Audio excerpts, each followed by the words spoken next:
So இப்போ இதுதான் நிலைமை.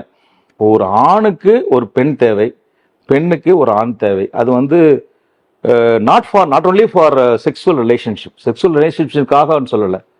அது வந்து ஒரு ஒரு விதமான ஒரு சப்போர்ட், சைக்காலஜிக்கல் சப்போர்ட், ஒரு மன நிறைவு, மனத்துக்கு ஒரு ஒரு ஒரு ஃபிசிக்கல் சப்போர்ட் கூட இருக்கு. இப்போ ஒரு ஒரு கணவன் இருந்தா அவனுக்கு மனைவி வந்து ஒரு ட்ரெஸ் எடுத்து கொடுப்பாங்க, மற்ற வீட்டை பார்த்துப்பாங்க, வேற எங்கே வேற மற்ற சாப்பாடு சாப்பிட்டு கொடுப்பாங்க. இதையும் தாண்டி சைக்கலாஜிக்கலா சப்போர்ட் கொடுப்பாங்க. இப்போ வந்து ரொம்ப உளுந்து இருக்கும், மனசு உடஞ்சி இருக்கும்போது, ஒரு பிரச்சனை இருக்கும்போது அவங்கள ஆறுதலாக பேசக்கூடியவங்க வந்து ஒரு மனைவியா இருப்பாங்க.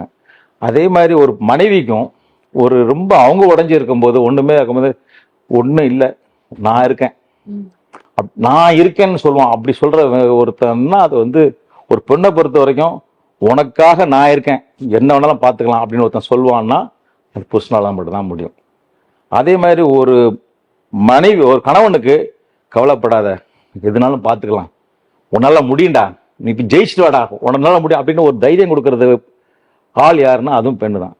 ஸோ அதனால இந்த மாதிரி விஷயங்களை உண்மையிலேயே வாழ்றவங்களுக்கு தான், வாழ்ந்துட்டு இருக்கவங்களுக்கு தான் அதனுடைய அருமை பெருமை தெரியும். அப்படி இருக்கிறவங்க கண்டிப்பாக அந்த கல்யாணத்தினுடைய திருமண வாழ்க்கையை வந்து ரொம்ப இனிமையானதாக இருக்குன்றத நான் அனுபவத்தில் பார்த்த ஒரு உண்மை.